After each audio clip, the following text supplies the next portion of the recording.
మనకి ఏదైనా health problem వచ్చిందంటే ఏం చేస్తాం? వెంటనే ఆసుపత్రికి పరిగెడతాం, ట్రీట్మెంట్ తీసుకుంటాం. మరి ఆసుపత్రులు, మందుల షాపులు లేని అంతరిక్షంలో అనారోగ్యం వస్తే అది చిన్న సమస్య కాదు. అంతరిక్షంలో ఏ చిన్న సమస్య వచ్చినా భూమి మీద ఉన్నట్టుగా వెంటనే డాక్టర్స్ దగ్గరికి వెళ్ళే ఛాన్స్ ఉండదు. అందుకే అక్కడ ప్రతి నిమిషం కూడా కీలకమే.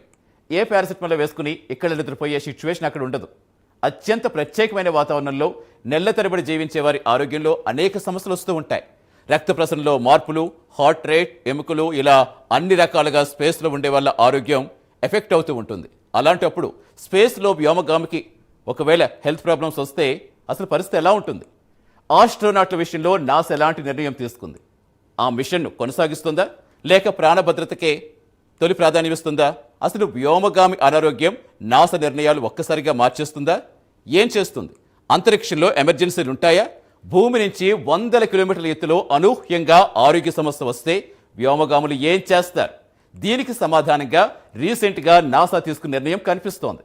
భూమికి 100,000 కిలోమీటర్లు ఎక్కడున్నా సరే వ్యోమగాముల భద్రతే మాకు ముఖ్యం అని చెబుతోంది.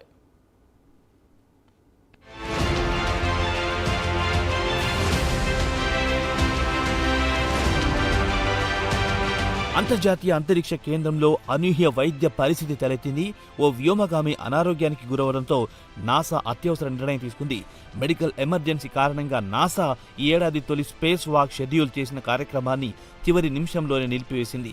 నాసా ప్రణాళిక ప్రకారం జనవరి 8న వ్యోమగాములు మైక్ ఫిన్సీ, జెనా కార్డ్మాన్ 6-5 గంటల పాటు స్పేస్ వాక్ చేయాల్సి ఉంది. అంతరిక్ష కేంద్రం బయట కీలక నిర్వహణ పనులు చేపట్టేలా ముందుగానే అన్ని ఏర్పాట్లు పూర్తయ్యాయి. అయితే స్పేస్ వాక్ ప్రారంభానికి ముందు క్రూ 11 మిషన్లో ఓ వ్యోమగామికి అనారోగ్య సమస్య తలెత్తడంతో పరిస్థితి ఒక్కసారిగా మారిపోయింది.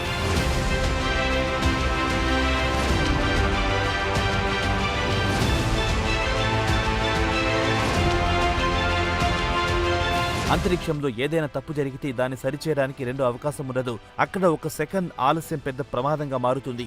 భూమి నుంచి 100 కిలోమీటర్ల ఎత్తులో ఓ వ్యోమగామికి అనారోగ్యం వస్తే ఆ నిర్ణయం కేవలం ఒక వ్యక్తిపైన మాత్రమే కాదు, మొత్తం మిషన్ భవిష్యత్తుపైన పడుతుంది. అయితే ఇప్పుడు కూడా ఇలాంటి పరిస్థితే తలెత్తింది. అంతర్జాతీయ అంతరిక్ష కేంద్రంలో మెడికల్ ఎమర్జెన్సీ తలెత్తడంతో నాసా కీలక స్పేస్ వాక్ను చివరి నిమిషంలోనే నిలిపివేసింది.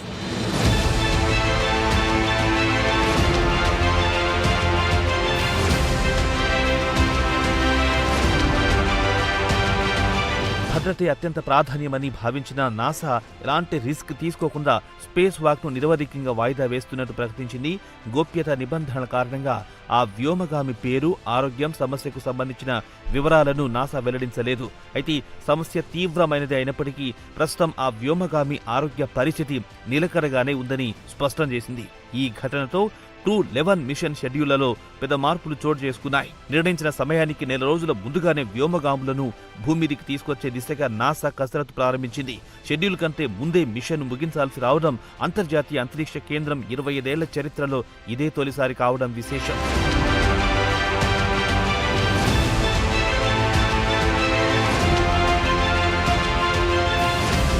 వాస్తవానికి ఈ నెలలో 2 సార్లు స్పేస్ వాక్ నిర్వహించాలని నాసా భావించింది. జనవరి 8తో పాటు 15న కూడా ఈ కార్యక్రమాలు జరగాల్సి ఉంది. అయితే తొలి స్పేస్ వాక్ వాయిదా పడడంతో రెండో షెడ్యూల్ పైన ప్రభావం పడే అవకాశం ఉందని నాసా అధికారులు చెబుతున్నారు. ఇక అంతరిక్ష కేంద్రంలో వైద్య సమస్యలు తలెత్తడం చాలా అరుదైన విషయం. మైక్రోగ్రావిటీ ప్రభావంతో శరీరంలో రక్త సరఫరా మార్పులు, రక్తం గడ్డకట్టడం వంటి సమస్యలు గతంలో కొందరు వ్యోమగాముల్లో కనిపించాయి. అలాంటి సందర్భాల్లో కూడా భద్రతా కారణాల దృష్ట్యా పూర్తి వివరాలను నాసా బహిర్గతం చేయలేదు. వ్యోమగాముల ప్రాణ భద్రతకు ఎలాంటి రాజీ పడకుండా మిషన్ లక్ష్యాల కన్నా ముందు మానవ ప్రాణాలకి ప్రాధాన్యం ఇస్తున్నామని నాసా మరోసారి స్పష్టం చేసింది.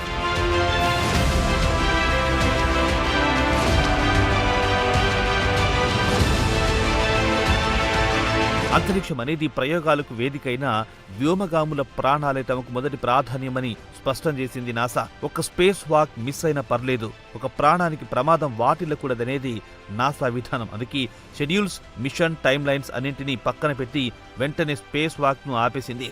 అవసరమైతే 25 ఏళ్ల ఐఏఎస్ చరిత్రలో తొలిసారి మిషన్ను ముందే ముగించడానికి సిద్ధమయ్యింది. ఇది ఒక ఎమర్జెన్సీ నిర్ణయం మాత్రమే కాదు, అంతరిక్షంలో కూడా మానవ భద్రతకి అత్యున్నత స్థానం ఉంటుందన్న సందేశం ఇచ్చింది నాసా.